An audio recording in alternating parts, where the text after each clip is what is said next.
That's 7 years. Do it 14 year.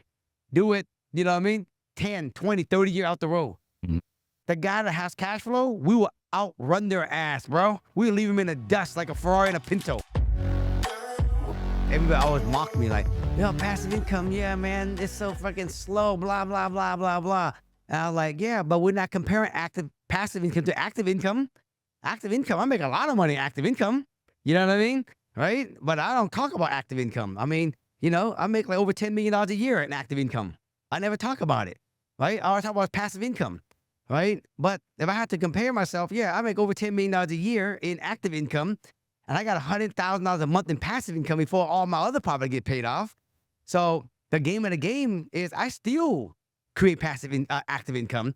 And I just use that money to pay down my property. Today, I got plenty of property. I just need to pay them off, all of them. If I get all of them paid off, I'm going to get probably 250, 300 grand a month in passive income. Is that your goal? Yeah. That is your goal? I'm 54 years old. Yeah. You know what I mean? I mean, how much can we really need, right? I mean, my house is paid off. You know what I mean? My whole personal expense is only like 30 grand a month. You know what I mean? And I got, you know, if I pay all my property, I'm going to get like 300 grand a month. And if I hold my property, don't do nothing to it, don't do nothing, don't even trade it, in the next 15 years, I'll have $1 billion in net worth. Say that one more time. Yes, sir. Let me say it again in English. Right? And I have no investors, just so you know.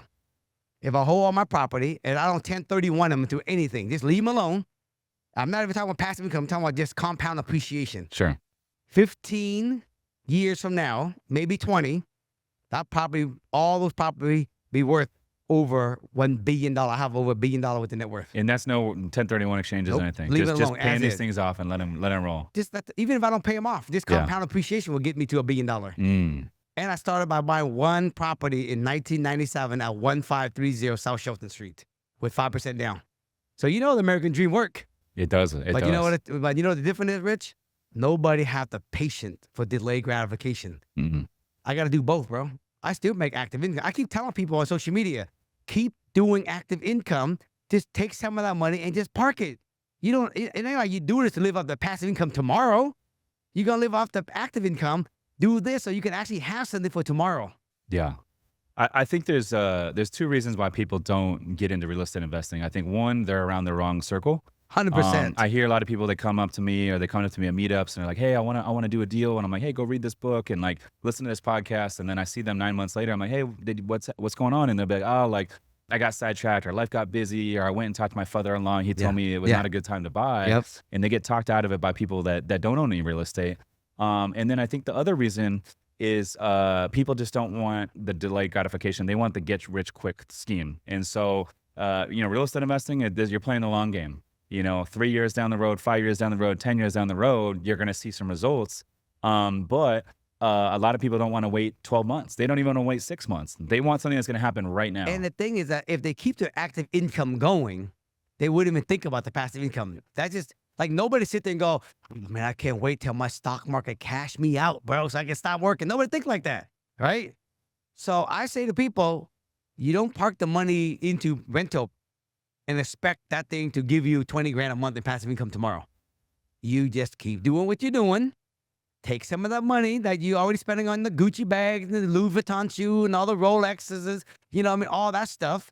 Park it in some rentals. And then 10 years, you look back and go, damn, how did I have 10 property? Right? And it's pumping out now 20 grand a month. And you're still making millions over here, whatever you're doing for a living. I agree, man. And if you buy the assets first, those assets can go buy the Louis Vuitton bags and all the nice stuff and the nice cars. Yeah. Right? What are your thoughts on this? So like, some people say, hey, I love investing in the Midwest because I get the cash flow. It's too expensive to buy out here in areas like Seattle, like San Diego. So I go and invest in the Midwest. What are your thoughts on that? Well, I could tell you from interviewing a lot of people myself who owns property in those areas. Okay, and this is what if I interview 20 people, and this is what they all say. That's when I started, I was broke. I didn't have any money, and so what I decided to do, I was going to raise capital, and the way I can actually really scale this thing is to buy apartment buildings. And so the only way we could actually get a lot of doors cheap is we got to go into those areas. And so we end up getting 1,000 door, 2,000 door, 3,000 door. And after owning them for about 5 years, 6 years, 7 years, 8 years, 10 years, we realized, man, the market really hasn't appreciated as great as I thought it was in these areas. And as much work that it takes for my property manager and for the cash flow we make, and we got to put it back in the building, we're not getting ahead as much as we thought we was. And so what we decided to do is we're going to actually take a bunch of our property, like half of our portfolio, and trade them for more of a B market area so we can get some compound appreciation and better tenant. We might lose doors, but the number of doors we lose for the appreciation and the cash flow is actually good. And I can tell you, I was on a Bigger Pocket podcast. There was a whole bunch of people that was on there that was multifamily, and that's what they did. Me and Ken McElroy, we was hanging out in Arizona. He's owned all his doors in Oklahoma City, all of them. When I saw him last year, he sold off his last big apartment building in Oklahoma, and all of them is in Arizona now. And he said the same thing. And so for me, is those areas are great if you have no money starting out. If you want to get some cash flow, I agree. Those cash flow better than San Diego, Seattle. But at some point, I say to all my students, if you're going to invest in this area, don't put all your egg in that one bucket. If you want some cash flow, let's say you want 10,000, keep 5 or 6 of them that's producing 10,000, then invest the rest in the area where you have appreciation. Yeah, I agree. So 20 years, 30 years from now, your net worth will grow. Like, for example, in Seattle, average home, let's call it 700 grand. Okay. If you put down 20%, you put 140, but it's worth, you got a $700,000 investment. It doubles every 7 years in Seattle, just like in San Diego, probably, right? That means $1,700,000 will go to 1.4 million in 7 years. Another 7 year go from 1.4 to 2.8. Hey guys, we just got another boutique hotel under contract in my hometown of San Clemente, California, located not too far from the beach. This will make 5 boutique hotels in our real estate investment fund. So if you are looking for passive income and tax benefits, visit summerscapital.com/invest to book a free call with my team. Again, that's summerscapital.com/invest to book a free call with my team. Now back to the show. You go buy that same $700,000 property in Oklahoma City, you might get, if you're lucky, you might get $1,200 in cash flow a month. Yes. Let's just call it 10,000 over an entire year. Okay. So in the same 7 years, that 10,000 a month cash flow is going to multiply by 7 years and get $70,000 in cash flow. Thank you, bro. $70,000 or $700,000 in Thank you, appreciation. bro. And that's the main point difference. I'm making, dog. That's the main difference. That's the more I'm making. Yeah. Not too many people get that shit, bro. No. Yeah. I be telling people that shit. You know what I mean? Now, imagine that's 7 years. Do it 14 year. Do it, you know what I mean? 10, 20, 30 year out the road. Mhm. The guy that has cash flow, we will outrun their ass, bro. We'll leave him in the dust like a Ferrari and a Pinto. Yeah. 20 years from now. Man. And that's been my progression. So when I first got into real estate, my first deal was 11 unit apartment building in Cincinnati because it was cheap. I bought it for $350,000 and it got me in the game. Yes, it did. And I'm actually selling that property right now. It did good. Like I bought it for $350, but it did good because I forced appreciation. I renovated units, I got the rents up, and now we're selling it for just over $800. Okay. But the reason I'm moving it is because I'm going to move that equity into San Diego. It's an area here that I believe in. I'm bullish on this area. It's a high growth market. And I'm a 1031 those proceeds into something out here that's 1.65 that I'm under contract right now.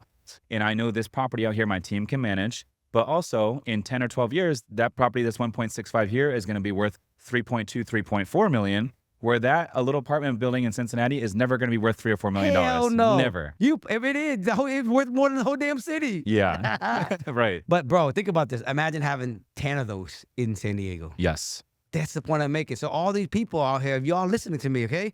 Look, if you want $10,000 to get out of your rat race because, it costs you 10 grand to live, you want $10,000, get your 10,000 in Cincinnati. Get your 10,000 in the Midwest. But then take the rest of the money, right? And start parking into compound appreciation in the market. Because you're going to go way farther. That's why I'm telling you. Think about this. Come from Vietnam with nothing, bro, and be a billionaire here in the next 15 years. Are you kidding me? It's inspiring, man. But I agree with you. I think if you have a little bit to invest and this is your first deal or your first couple deals and you want to go in the Midwest because you want a little cash flow so you can get a little freedom, do it. I think it was good for me. I got my feet wet. Cincinnati, it's never going to boom, but it's also never going to bust. So you're never going to lose your ass. It's pretty hard if you could buy an 11 unit apartment building for $350, it's pretty hard to lose money, right? But I think what it did for me is I got the confidence, I got the experience, and I made all these mistakes with that deal. That deal had hookers, it had prostitution. I hired the wrong property manager. I had to fire the property manager 2 months in. And I learned what it was like to renovate units out of state. And so I got all the experience and I got all the confidence to go and do a second deal, and then a third deal and a fourth deal. And once I had enough cash flow to walk away from the day job and go full-time into real estate investing, then I was able to kind of pick and choose my spots and take a little bit more risk, go into higher cash flow markets, even though, hey, maybe I'm not going to get any cash flow for the first 3 or 4 years. I might break even, or even come out of pocket a couple $100 a month, which I'm totally cool with, because I know over time with inflation and the way rents go up over time and appreciation, I'm going to do well. That's right. And we can always 1031 this property, since it has so much equity after you compound into take all the equity and then put it in something different again. Now it's going to cash flow when you got all the equity going into another property that's bigger. Now it's going to even work better. Like I got a bunch of 8-unit, 10-unit apartment buildings, right? I got so much equity in some of these that I'm looking for a 100-unit apartment building right now, like a value add 100 building. I take some of those equity, I put it 50% down, because if there's equity, if I have all the equity, I put 50% down on a big building, it's going to cash for way more than my 10-unit building. So I use it for leverage. I use it for write-off. I use it for let the compound grow and 1031 into bigger property. But yeah, man, but here's the thing, bro. If y'all never get started, this shit don't want to make no difference anyway. You So got to true. get started with something. That's why I always tell people, just go buy one. Buy one, and everything will start from there. Yeah, I totally agree with that. I think a lot of people get stuck with, I need to read one more book, or I need to listen to go one more another podcast. seminar. I need to go to one more conference. Right. And like a year goes by, I'm like, hey, what's up, dude? Where you at? And they're like, oh, like I'm still like working on this. And, I got a little sidetracked, life got busy. It's like, dude, if you really want it bad enough, like it doesn't matter what part of the market cycle we're in. You can make money in any part of the market cycle. Like when I jumped in, everyone told me it was too risky. They were like, because I cashed on my 401k to get into it. And they're like, they outlined all the risks. Like, oh, don't invest out of state. Don't cash out your 401k. This is a bad time to get in. And then next thing, COVID happened in 2020. Like, oh, don't you regret getting in? Right. And also, so there's always going to be an excuse not to get in. But I realized like I wouldn't be where I'm at today if I would have listened to all that noise. Yeah. Well, here's the thing too, bro. You know this. You got to really be careful who you're listening to. Yeah. Right? I mean, like, if a guy or a gal only owe 3 or 4 property, you can listen to them and learn what they learned on a 3 or 4 property. But if you try to scale, you can't listen to someone who don't do it, who haven't done it. That's why a lot of people can't knock me unless they just really want to find anything to knock. I just take care of my business. I'm on my own track. I do my own thing, right? I put out my own content from life experience. You can't make no knock me because why? Because everything I preach, I do. Everything I teach students, I do. And I'm still doing it in real time today, right? And so unless someone's doing it, don't listen to them because it's going to confuse you more.